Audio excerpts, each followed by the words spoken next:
जय श्री राधे जय श्री कृष्णा। बरुथनी एकादशी की व्रत कथा। धर्मराज दुष्टर बोले कि हे भगवान, वैशाख माह के कृष्ण पक्षी एकादशी का नाम तथा उसकी विधि क्या है और उनसे कौन से फल की प्राप्ति होती है, कृपा करके मुझे बतलाइए। श्री कृष्ण भगवान जी बोले, हे राजेश्वर, वैशाख माह के कृष्ण पक्ष की एकादशी का नाम बरुथनी एकादशी है। यह सौभाग्य को देने वाली है। इनके व्रत से मनुष्य के समस्त पाप नष्ट हो जाते हैं और अंत में सुख मिलता है। यदि इस व्रत को एक अभागिनी स्त्री रखती है तो उसे सौभाग्य मिलता है। बरुथनी के व्रत को प्रभाव से जो राजा मांधाता स्वर्ग को गए थे, बरुथनी एकादशी के व्रत का फल 10 सहस्त्र वर्ष तपस्या करने के फल के बराबर है।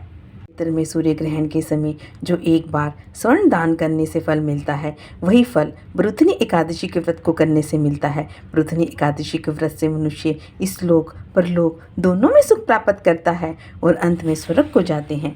शास्त्रों में कहा गया है कि हाथी का दान घोड़े के दान से और घोड़े के दान से भूमि का दान उत्तम है। उनसे उत्तम तिलों का दान है। तिल से स्वर्ण का दान और स्वर्ण से अन्न का दान श्रेष्ठ है। और संसार में अन्न दान के बराबर कोई भी दान नहीं है। अन्न दान से पितृ, देवता, मनुष्य आदि सब तृप्त हो जाते हैं और शास्त्रों में अन्न दान कन्यादान के बराबर माना गया है।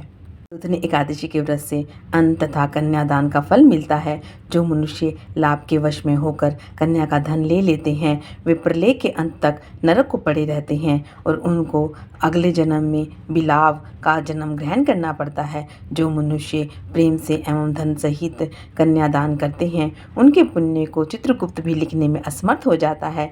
जो मनुष्य इस बरुथनी एकादशी का व्रत करते हैं, उनको कन्यादान का फल मिलता है। बरुथनी एकादशी का व्रत करने वाले को दशमी के दिन ही निम्नलिखित इन वस्तुओं का त्याग कर देना चाहिए। कांसे के बर्तन में भोजन करना, मांस, मसूर की दाल, चना, कांदो, शाक आदि। दिन जुआ नहीं खेलना चाहिए, शयन नहीं करना चाहिए और उस दिन खान पान दातुन करना, दूसरे की निंदा करना, चुगली करना, पापियों के साथ बातचीत भी नहीं करनी चाहिए और इस दिन क्रोध, मिथ्या भाषण का त्याग कर देना चाहिए और इस व्रत में नमक, तेल, अन्न वर्जित है। और हे राजन, जो मनुष्य इस एकादशी को विधि व्रत करते हैं, उनको स्वर्गलोक की प्राप्ति होती है। इस व्रत के महात्म को पढ़ने से 1 सहस्त्र गोदान का फल प्राप्त होता है और इसका फल गंगा के स्नान के बराबर होता है। जय श्री राधे जय श्री कृष्णा।